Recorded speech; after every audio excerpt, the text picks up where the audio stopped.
everybody, it's Robbie from Southern California. And I just want to talk a little bit about seeds, buying your seeds right now, and when you should get your seeds. The catalogs are starting to arrive.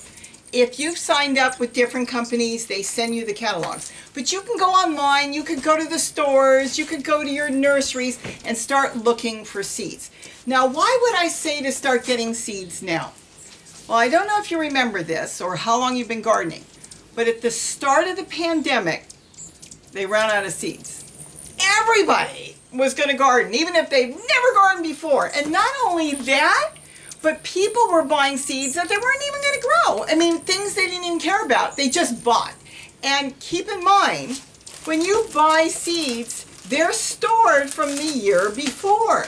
And they're sorted and packed. So the thing is, when they run out, they can't go in the back room and say, hey, Joe, we ran out, let's make some more. It doesn't work that way. So that particular year at the start, it was pretty tough when the pandemic started and everybody bought seeds, and then all of a sudden, all the seed companies, even the ones I buy from, shut down. They shut down because they ran out of seeds. They shut down because they were short-handed and they couldn't get all the seeds packed that they even had. Shipped, that is. So the thing is, to play it safe, what I would do, I would start to look through the catalogs now. If you've got a catalog, look through the catalogs. If you've got stores you want to go to or online, look through them now and see if there's something maybe you always like to grow or something you're interested in, and make sure it will grow in your area. Read what the package says on the back, when the best time to plant them, and read to see if they'll grow in your area. Now, that is the reason I would start to buy seeds, is because I would worry that, let's say I wanted to do a red lettuce, a certain red lettuce. Well, if I wait, and let's say it's middle of January, early February, but I don't want to plant that maybe until the middle of March, they could be out. They may say there's a delay right now, we've got to repack, we've got to get some more seeds.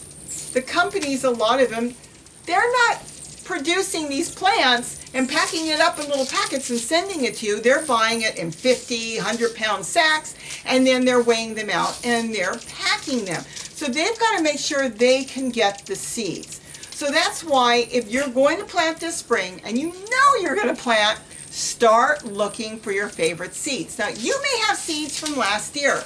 You probably saw my video on how I store my seeds. I use photo books. Do you know how easy this is? Boy, those hummingbirds are loud. To go through and be able to just thumb through my book and sit down and go, wow, look at all that kind of weird stuff I haven't grown or I grew once before and I like. So I store them in photo books, and it just so happens I've got so many photo books now that I store them in a big tub. But if you're only buying a few seeds, then you can store them in a bookcase or anywhere you want. What I would do is, if you're going to store them, let's say in a photo album, some people use VHS old plastic boxes. I also use envelopes, but you still want to store them in someplace dry and a little cool. And when I say cool, maybe under 85, 80 degrees. That's all. In the house is good. Don't store them on a wall that is a wall that faces outside, because that could get a little humidity to it. It might come through a little bit. You would be better to store your seeds on a wall that is on an inside wall. So this way it's just from one room to the other. Just so you know, it stores better. That's how they set up pianos. When you have a piano in the house, they tell you don't put it on a wall that faces outside because it could ruin the piano. That's all. Just a thought. So I store the seeds in this container, and I can put it under a bed or any place I want, and then I can go through and get my seeds that I've got from last year. Seeds that are kept nice and dry can last for many years. Certain varieties, like onions, they say a year. I've actually grown them in the second year, but there are certain plants that don't store as well as some plants that you can put away some seeds for 10 years and they'll grow. Some people have found seeds that are much older than that and they'll grow.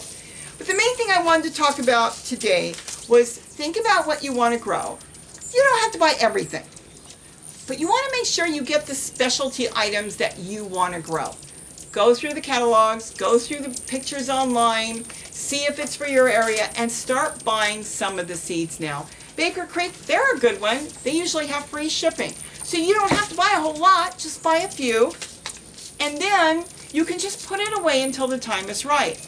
And very soon, we'll get into that, I'm going to be starting a lot of my seeds on my windowsill, everywhere, because I have a new seed method I started last year that I can just sit my containers anywhere. And you can check that video out from last year. But today I wanted just to kind of give you a reminder that we're not in a pandemic anymore where you have to worry. They have the seeds available, but you know, there might be a run on certain seeds where it might be harder to find. So get your favorite seeds now and just sit them aside, because let me tell you something. Spring is going to be here before you know it. And I saw hummingbirds building nests today, and we're still in the middle of winter. So maybe spring is going to catch us really fast this year. Boy, I hope so. We've had a lot of rain and a lot of cool weather, and I hope everybody warms up really fast to start growing your plants. So start looking for your seeds, pick out the ones you want, ask your friends and neighbors what they grew. But the thing is, always pick out something you want to try. Don't worry if it doesn't grow. If it starts to grow and it dies, hey, you got free plant food. You don't throw that away. That is compost, I should say. So once you throw that out, it becomes plant food, it becomes compost, and you go on and try something else. It's a plant. You may be very surprised on something that maybe won't grow in your area, that you just happen to have a microclimate that will grow in your area. So if there's something you have to try, try it. It's only seeds. And if you grow it in the seed method, the new one where I grow it in tulle in a little container, when you get a full seed packet, I only plant like 5 seeds. So I still have tons of seeds from last year and the year before, because I am very frugal with my seeds and I literally grow what I want. And I don't have to just sprinkle the whole packet in and go, well, they all didn't grow. Now I got to start all over, get some more seeds. I plant them, so I plant what I need and maybe a couple extra. There's no holes. So I can just bring this in and I can just sit it, even on top of my computer. So I hope I've given you some thoughts on spring is going to be here before we all know it, and you're going to start planning whether it's in the house or outside, and you want to be ready for it, at least with some of your favorite seeds. With that, have a wonderful, wonderful day, and don't forget to eat what you grow. They're migrating right now. They're coming in by the thousands at night. So they're telling me spring is almost here. Bye-bye.